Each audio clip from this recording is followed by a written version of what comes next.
Okay, we have a public hearing, 65-67 Bear Mountain Road, regular activity number 678. And once again, this is an open public hearing. The public will be allowed, as you just saw demonstrated, the first one, to make comment and come up to the podium and request information, whatever you'd like to do. Basically, we'll go over that before I open it up to the public. First, we'll hear the presentation from the applicant. And again, if you are here for that one, feel free to move your seats. They try to put it here so best that you can see what's going on.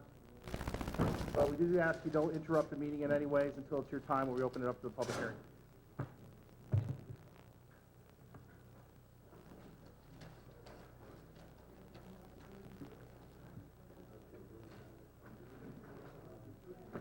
Again, I could ask the applicant if they could have the maps, so it's kind of almost viewable for almost to all, turn them that way. I think everybody's got a good sight on it. Thank you.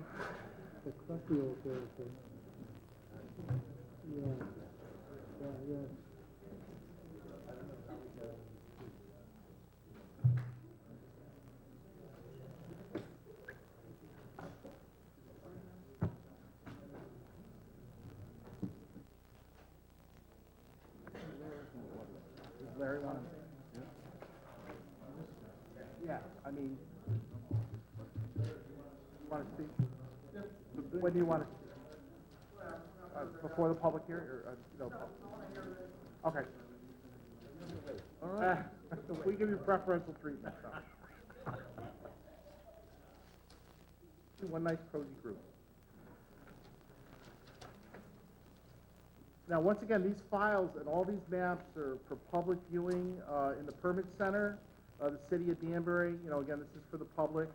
You can go down there at any time and take a look. Any of the new materials that are handed into us are also there for public viewing. The only thing I'm going to have to ask you is once the applicant starts, like he's going to start in a few seconds, that we may have you not block the map.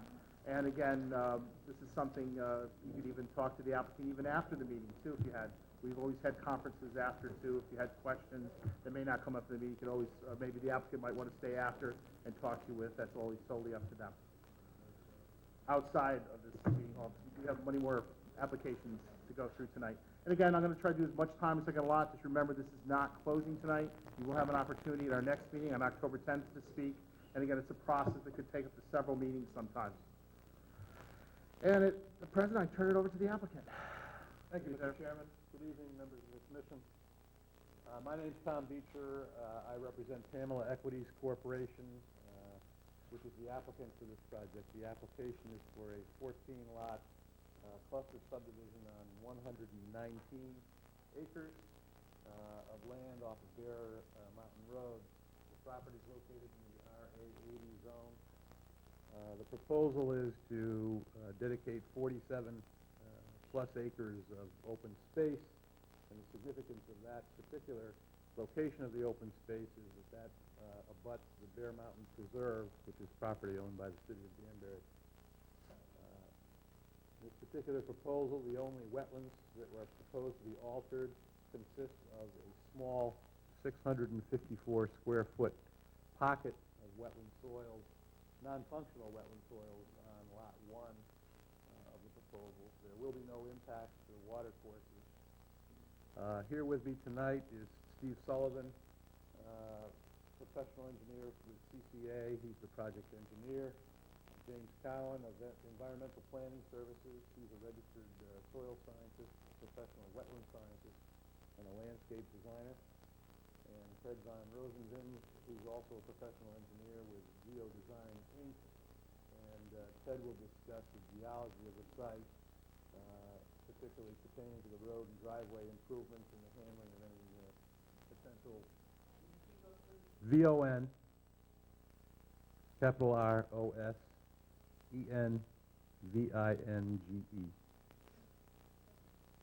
Mouthful.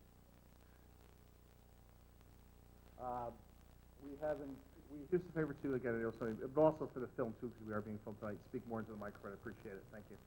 We will also engage the well-known herpetologist Michael Clemens to do a site survey and review concerning the potential presence of the slimy salamander, which is an upland species, but nevertheless is considered a threatened species. He has not completed that site work as of yet, We hope to have it done by your next meeting and a presentation for you that night. So I would hope that we could keep the hearing open, which I'm sure we could. So with that, I'll introduce Steve Sullivan. Thank you. Good evening. For the record, Steve Sullivan, professional engineer licensed in the state of Connecticut, with CCA LLC. I'm going to take the microphone and talk over by the mic.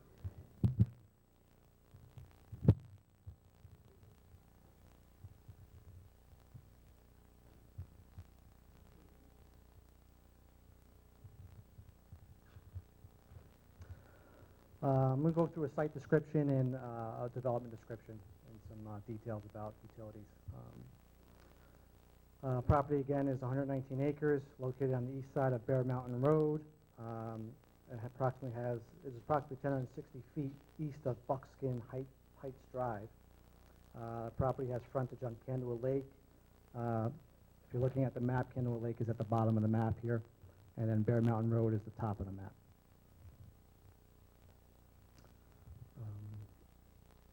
There are existing, the property butts New Fairfield Town Line, which is to the north on the right side of the map. 1.3 acres of the parcel of the 119 acres is in New Fairfield. There is no development or any in New Fairfield at all. There's a 2.1 acre narrow wetland corridor with a stream within its boundary. That's this yellow area through here. It crosses an existing private driveway through a pipe culvert. The 654 square foot wetland is located on Lot 1 in this area. The topography of the site is moderate to steep sloping. There is a ridge line located in this area where the runoff runs towards the Bear Mountain Road, and the remaining site runs towards Candlewood Lake.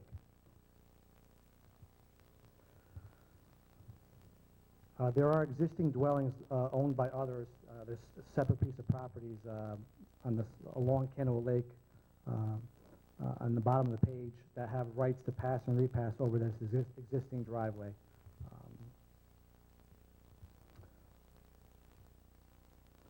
The project consists of a 14-lot cluster residential subdivision.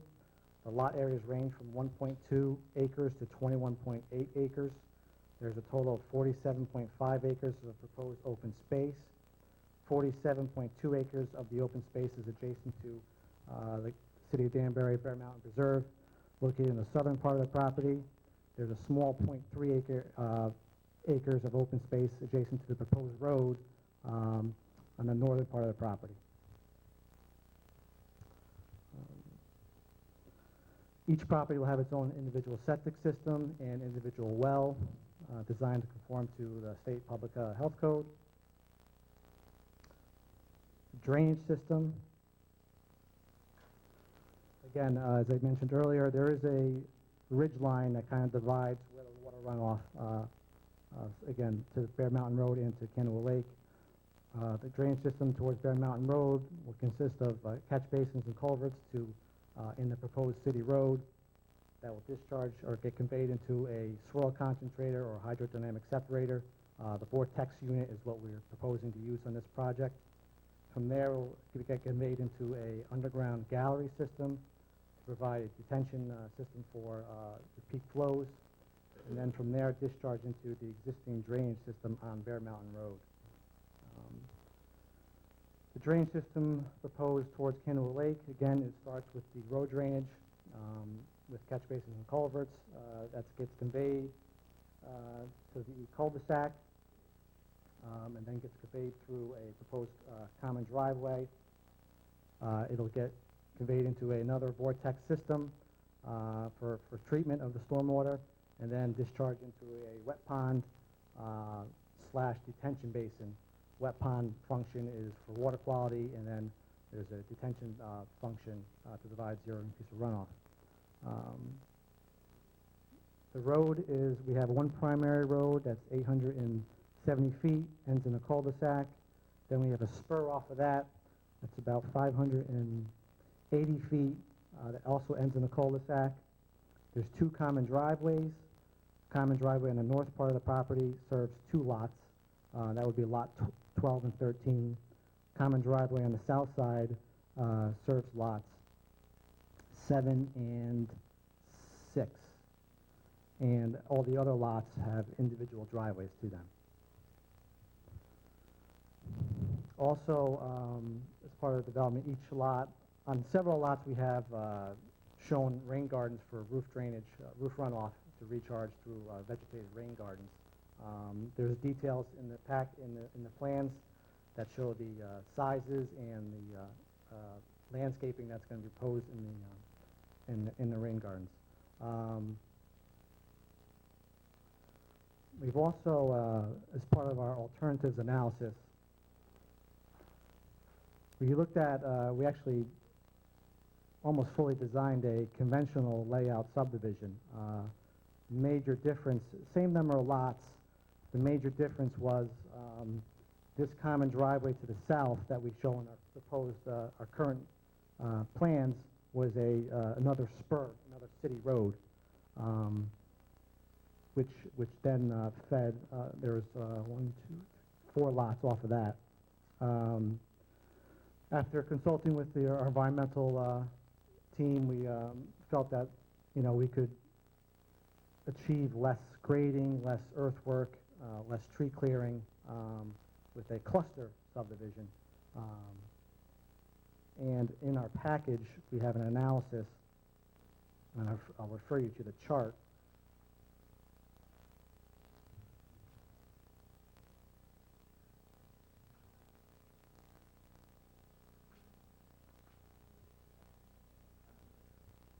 I created a chart with some different categories I felt were important for the EIC review.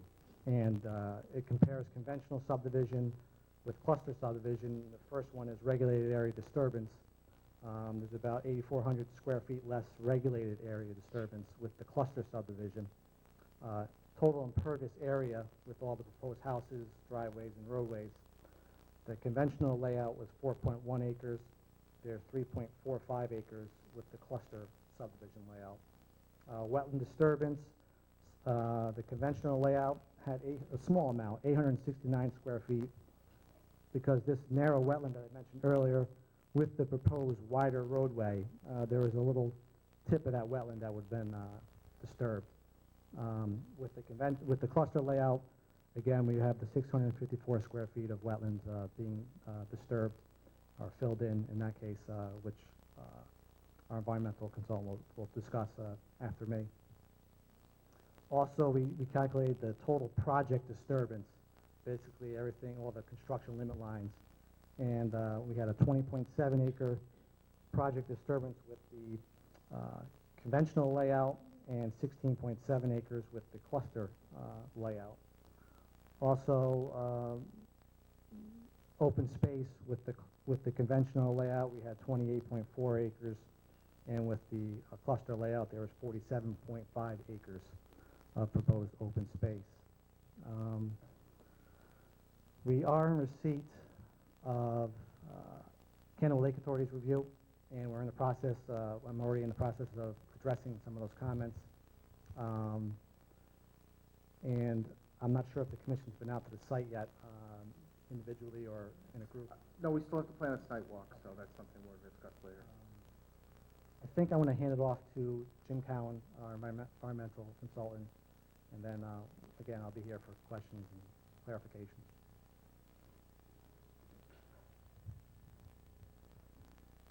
Would you prefer to work from the podium, or? I think so. Okay. The applicant, yeah, if you could, please.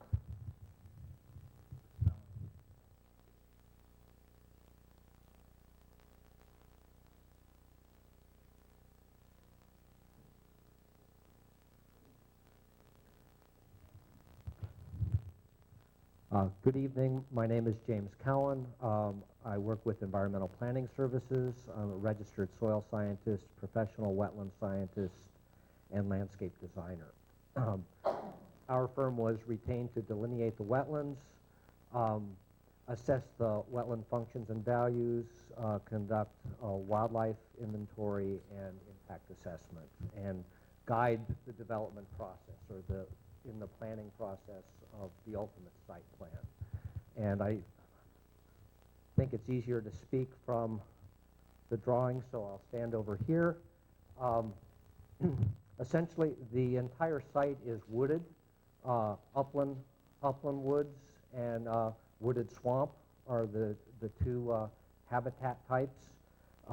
The upland soils are all glacial till.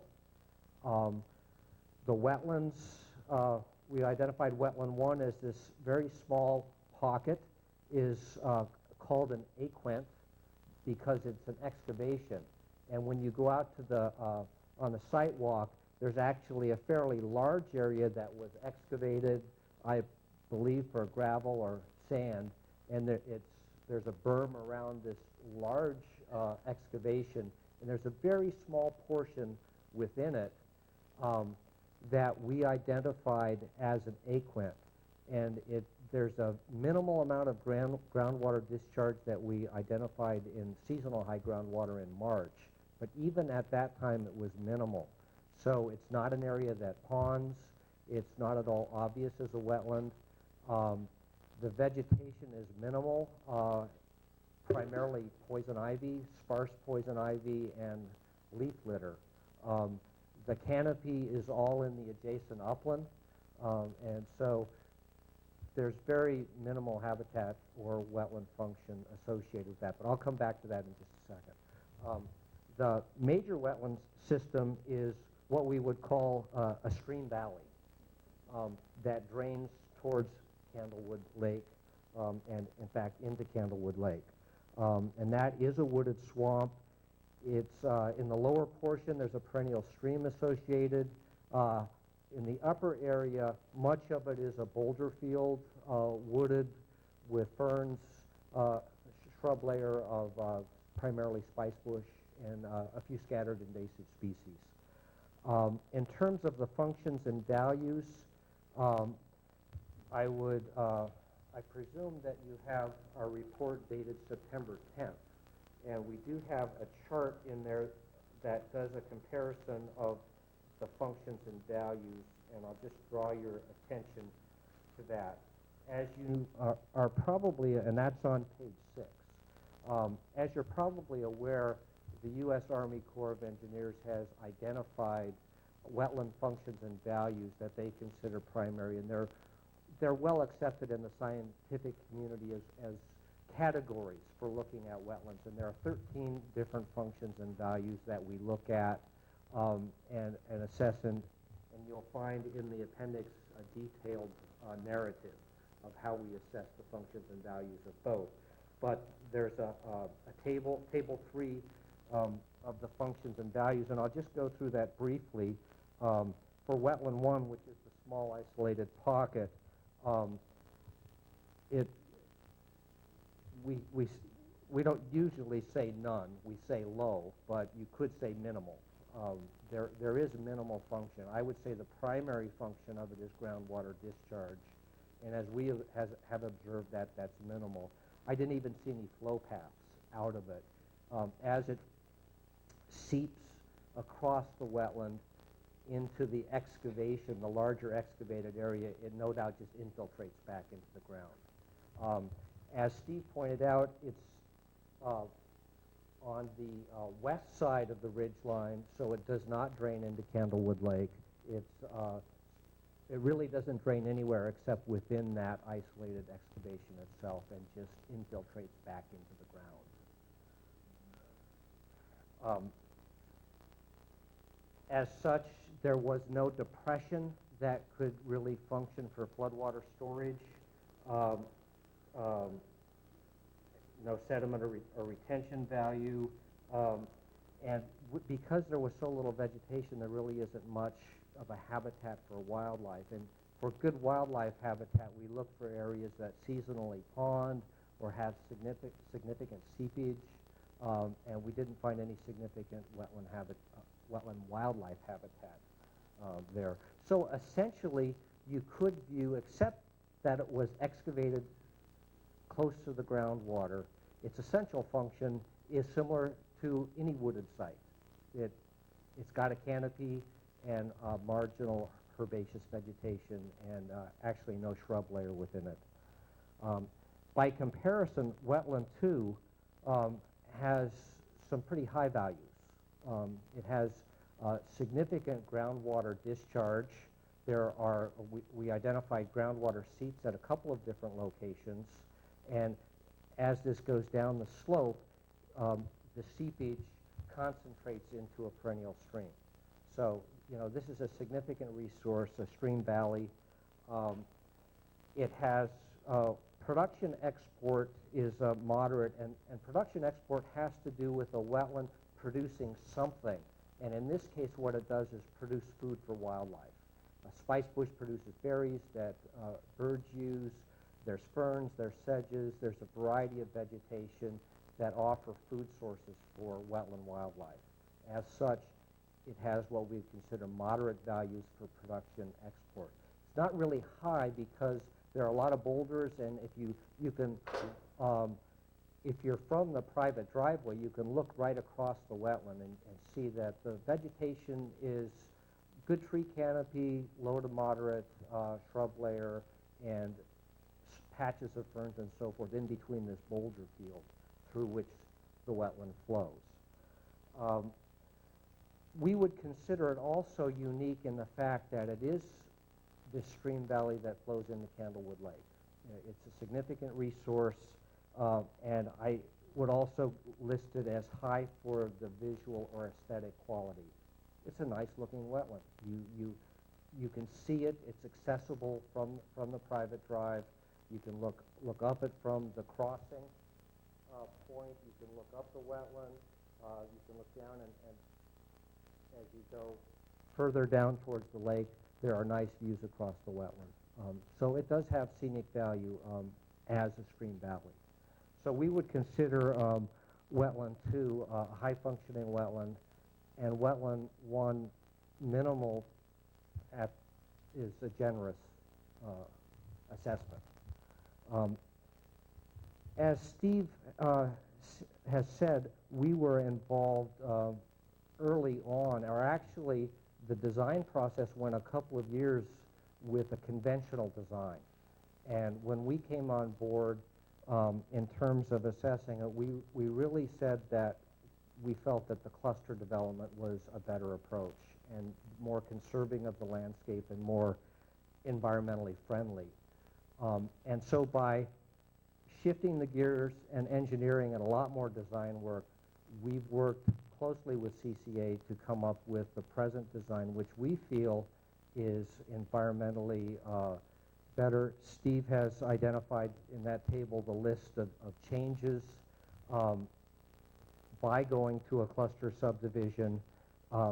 By doing that and reducing the number of units, we feel that that's probably the most significant mitigation, is actually good design. And so by going with the cluster subdivision and good design, we believe that that's the best mitigation. And if you look in our recommendation section, and I know I'm skipping around, which is on page 10, all of our recommendations were essentially accomplished by shifting to a cluster subdivision. And so we consider that the most significant mitigation that could be done. And I'll just say a little bit about the stormwater, since that's one of my specialty is planting plans and detention basin design. And are we on another sheet on that, Steve?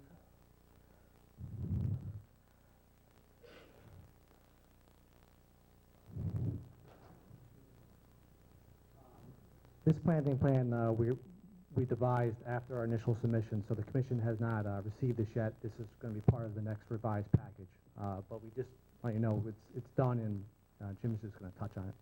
So I'm sorry, you said we do not have the plans in hand right now? This planting plan is not. Then I would say wait till next week. I wouldn't even touch it. Shall we wait then? I would Okay. definitely wait till next week. So Okay. we have a copy in our hands that we can make notes and Okay. Okay.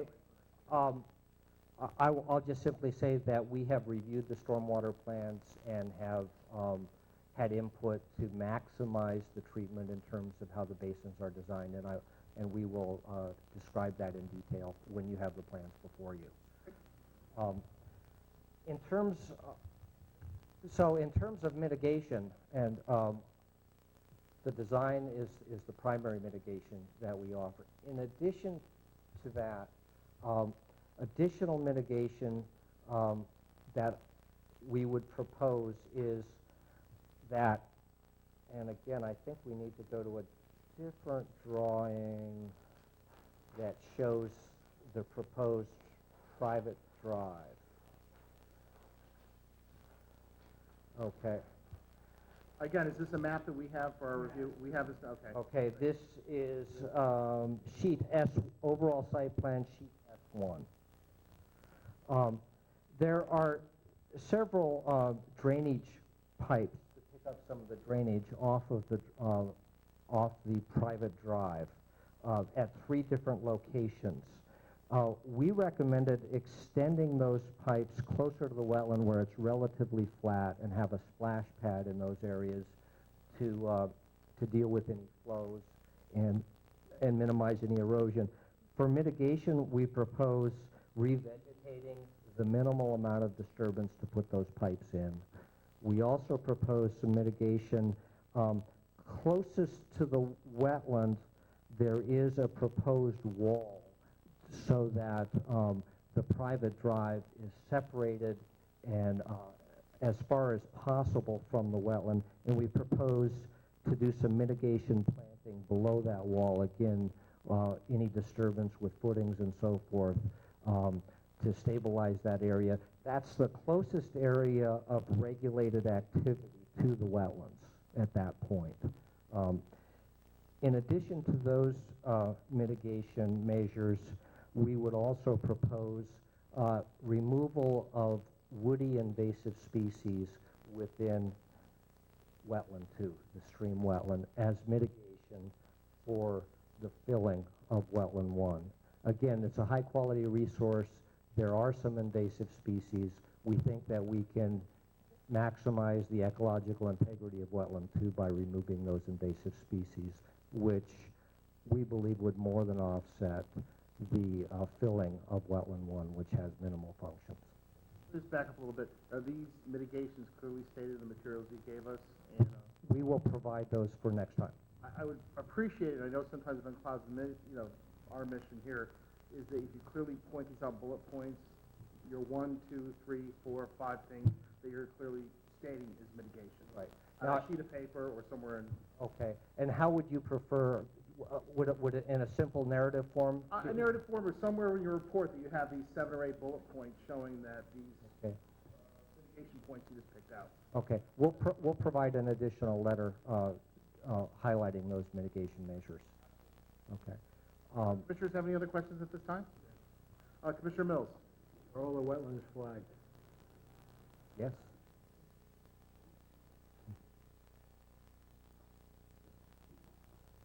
Okay, let's, next, oh, absolutely, yes.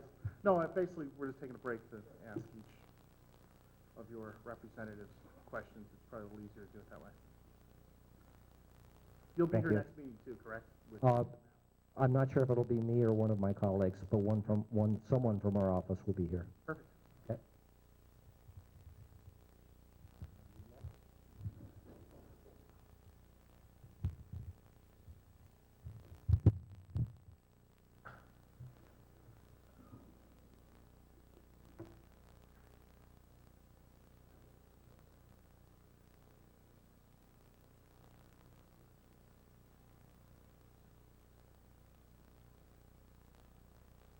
How are we doing on the microphone? Good? All right, there we go. Just check.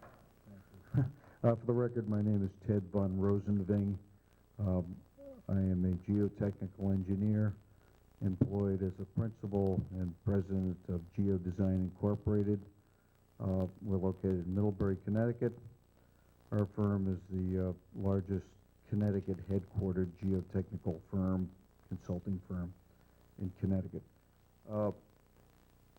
I have not been before this commission before. I have been in here for planning and zoning on multiple occasions. I've done many projects in the area over the years. Would you like a little profile of my Of your qualifications. credentials, or- Yes. Sure. I'm a geotechnical engineer, which is a civil engineer with advanced training in soil mechanics, rock mechanics, foundation engineering, earth structures, underground construction, geology, things of that nature. I have a bachelor's degree in civil engineering from Northeastern and a master's degree from Massachusetts Institute of Technology with a geotechnical specialization. We were retained to provide some other qualifications. I have done a fair amount of work in this Candlewood Lake area. I did a work on the earthquake stability of the dams that retain the water up there.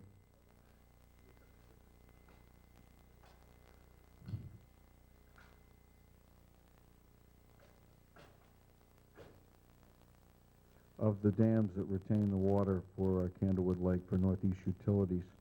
I don't do a lot of work for Northeast Utilities, but I had a very recent project where I was hired as their blasting consultant for the Route 7 work up in Brookfield, where they have some transmission towers, a lot of blasting for Route 7 right next to it, and they hired me to represent their interest in terms of being a technical person that could understand the blasting. Enough on qualifications. I was retained just within the last several months, had an opportunity to walk the site on August 29th with Steve Sullivan of CCA, review the test pit data that they have, review the published geologic maps which exist for this quadrangle, both bedrock and the superficial maps. And had a couple hour site visit out there. What I observed was consistent with the geologic mapping and the previous testimony by the soil scientist that spoke before me. It's glacial till over, there's a boulder field that you can see that's evident. There's also some bedrock outcrops, and I would say predominantly I observed bedrock outcrops over in the north end of the site in this vicinity here, but largely soil covered terrain, and these soils I would expect to be dense. Only 10% of the approximately 70 test holes that they did I saw with mention of hitting bedrock, and within those it was on the order of 5 feet deep. So there's a good layer of soil there, but I anticipate bedrock will be encountered in the deeper excavations, and particularly where there's obvious bedrock outcrops, as I mentioned. To remove that, I anticipate the most efficient method will be blasting. I recognize blasting is often a concern for property owners and neighbors. There are perceived risks, and what I have done is outlined a program which normally we don't present until we get into the construction documents, but provided them with a specification. I believe it's appended to a letter that summarizes my review that you received earlier this week. But the specification basically outlines a program of rock removal by controlled blasting. It's the uncontrolled blasting that causes problems. Controlled blasting, in a nutshell, involves, number one, hiring a qualified blasting contractor. Number two, requiring the blasting contractor to submit a blasting plan so that we can look at it in advance and see that there are empirical formulas by which you can look at the charge size and project vibration and compare that vibration versus distance to published values that are widely adopted as acceptable. And then they would do a test blast and check those assumptions. And the projects we're involved with, that's the procedure we recommend, and that's the procedure we want to see. it's the safest way to proceed with blasting to keep vibrations normal. And there's nothing here that I see from a rock removal point of view that's unusual or not able to be done by conventional construction methods and local contractors. As far as earthwork is concerned, there will be some cuts, particularly along the driveway, which is on the south end of the site. They're proposing some retaining walls. That's feasible, normal way to treat that.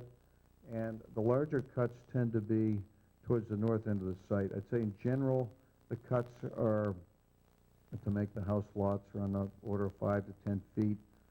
Some of the roadway cuts are up to 15, even 20 feet locally in some areas.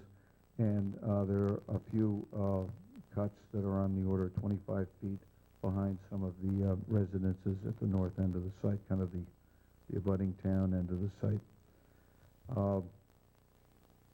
Normal cut slope treatment, 2-to-1 slopes should work there. Don't expect a lot of water bleeding out of these slopes as it's kind of an uphill arrangement. That's all I have for right now. Any questions, commissioners? What's that? Did you submit a blasting plan? I've submitted the specification that we recommend our clients use and the client use on this one, so that down the road when they retain their blasting subcontractor, they can hand it to them and say, here's what we want, here's what we've agreed upon. And you should have a copy of that. I think that was submitted.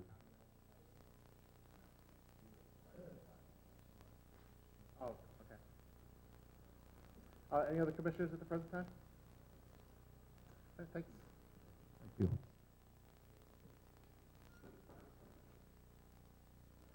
My partner forgot to announce me. My name is Paul Jaber. I'm attorney at law at Braxton, Danbury. I just want to, because I was involved in discussions with the open space, significant amount of open space that's being proposed here. It's in this area. It's 47 acres, and it fronts all along Lake Canduit. It's a steep piece of parcel, and it butts up on the east by Lake Canduit during its entire piece, on the west by the city of Danbury, which is the Bear Mountain Reservation, south also by the city, and I believe by the federal prison that's there, and on the north by those couple of lots that were talked about. That's the only piece that of this 119 acres that butts to the lake. No, excuse me, lot 12 goes down to the lake. The other, just that portion of lot 12 and the rest of this. Well, I've been contacted by Bill Montgomery of the Danbury Land Trust, and Mr. Montgomery wants to put together a task force consisting of the mayor's office, the Conservation Commission, and a couple other commissions in town to decide what to do with that. There's interest by both the city as to how to deal with it and different agencies because of its location both on the lake and on Bear Mountain. So the open space, yeah, sorry. So while it's intended by us to be obviously open space, I'm not sure who's going to end up owning it or how it'll be dealt with, because there are several people interested in how we deal with it, in addition to yourselves, I'm sure. Attorney Jaber, I know I see a large crowd of people here. I don't know, have you had a chance to meet with them at all, informally or formally? Or? I mean, I know you've in the past have sometimes met with people. You know how our procedure works. I don't know if that's something you would be open to, say, after this meeting. Because, again, I'm going to probably give about a half hour for the public to comment on this. Again, the applicant doesn't have to, but sometimes there's questions that come up that may not even be privy to this committee that you might concerns have with the project, and it might be easier to put the two parties together in an informal meeting in maybe one of the conference rooms that are available. But if that's okay, unless you have any other comment right now, or again, this public hearing will be open to the next meeting, and it's always something that can be brought up the next time. Commissioner Mills, did you want to? Oh, okay, Commissioner Mills does still have a question, so please. Commissioner Mills. Mr. Sullivan. Do we have cuts and fills of 5 feet or more? Okay, we have that. Will you submit a blasting plan when you, some kind of a blasting plan? I've submitted a cut and fill analysis that lot by lot and road is the quantities of cut material and fill material. The tonnage or what? Cubic yardage. Cubic yards, okay. And Mr. Von Rosenving has submitted his report. And attached to that report is the specification on how to conduct the blasting plan. If that's correct, Ted. I think that's what you're looking for. I guess take a look at it Let me take a and let look me at it. know if you need something else. Possibly, as the chairman had stated, we would like to do a sidewalk. Is it possible to have the 14 cluster houses staked? They are staked. They are staked. And have you given consideration as far as impervious surface? Can some of the driveways be pavers, grass pavers? I think you could probably do some of the up top around the house. The flatter portions can be a pervious pavement, but the other ones, based on the grades, it'd be better to have them as paved surfaces. So the pavers would be up at the top and the impervious surface would be down on the grades? Correct. We'll look into that, yeah. That's all. Thank you, Mr. Chairman. Any other comments, Commissioners? Okay. I see in the audience we have Larry Marucci of the Kenwood Lake Authority. So on my privy, I'm going to allow him to speak. Any comments, and Commissioners are feel free to questions. Excuse me, Larry Marsicano. And I'll let you identify yourself too, Larry, if you could, in your organization. Larry Marsicano. I'm the director of the Kenwood Lake Authority. You sign this too? Please, if you could, Okay. for the record. The site was pretty well described. I have not been at the site myself. When there is a site like this, a subdivision that on close proximity to the lake Lake Authority is always quite interested in that. In general, we are always interested when the potential wetlands can be impacted and when there is a lot of drainage that could be going to the lake. Mr. Cowan described some of the environmental values of it. You know, we have particular interest in that property or in that general area. It provides a unique area as the lake goes. At least from the water, it's one of the few areas where there is actually mature pines, stand of mature pines, at least from the water. I don't know how far they go up, but only from the water. I know Mr. Baruti, in a recent visit, had the pleasure of having 2 bald eagles fly out of the area on a visit by water in the summertime, which is quite unique. We're used to seeing those animals in the wintertime, but it's only been recently that we've seen these now in the summertime. And those kinds of areas, I think, are particularly of value to them. The pines have a tendency to sometimes reach out. So just a few notes for consideration. If you look at the DEP's Natural Diversity Database maps, you'll note now that the entire lake is now mapped, not just areas close by, but the entire lake. I think there's about 6 different species. I think the folks from the DEP will tell you live within the close proximity of the lake. Because of our interest, we retained Trinkus Engineering to review the site plan, which he did. I will not go over the details in that at this point, but wanted to let you know we did that. And I provided to you as well as to CCA and to Steve as well. We also, I don't believe the other site plan is part of this public hearing, the one on the water, but we had him review that as well, and we've passed along that as well. Just a couple of other things. We would ask that if it's okay, that we'd like to participate in the site walk if we could, and if it's okay, I'd like to bring with me Sean Hayden from the Northwest Conservation District.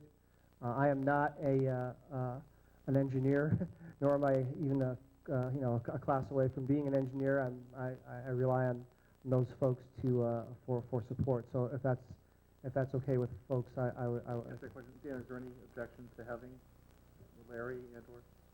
So that's a yes. It'd be the property Right. owner okaying it, the applicant, and again, just having. We do greatly appreciate a number of the measures in the plan. For instance, the open space area now on the lake. We would certainly promote that as a model for other site plans on the lake throughout the 5 towns.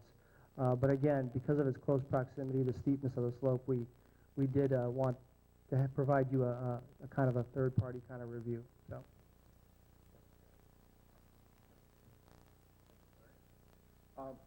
As far as our extra expert, Steve Danzer, has he had a chance to look at this, or is this something we can have him look at it? He's going to look at it.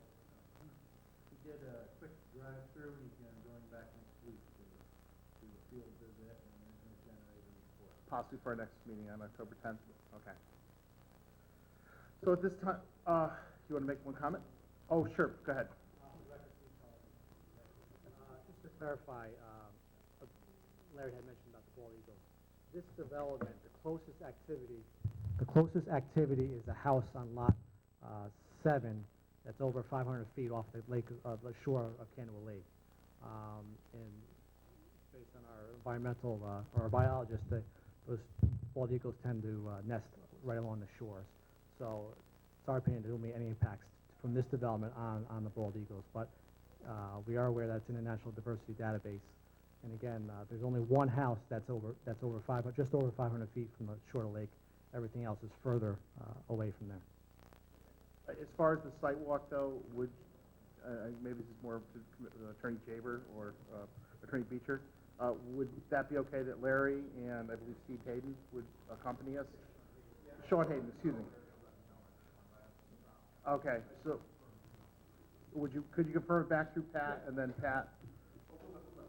Linda directly, okay, great, if you could. Okay. Sure. Comment on the natural Just diversity. identify yourself for the record one more time. James Cowan, our report does address the natural diversity database.